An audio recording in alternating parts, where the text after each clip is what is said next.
everyone, today we here at SunnyCon Anime Expo have a big announcement that we would like to share with you all. SunnyCon started back in 2012 in a small leisure centre in the city of Sunderland, and since then we have grown year on year and we have found a new home at St.James Park in Newcastle.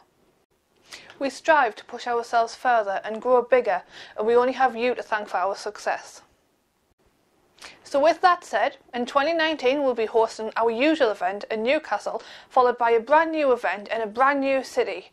I bring to you our latest adventure, SunnyCon Anime Expo, Liverpool.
I want to thank everyone for your support over the years, and we really hope you can join us on our latest venture.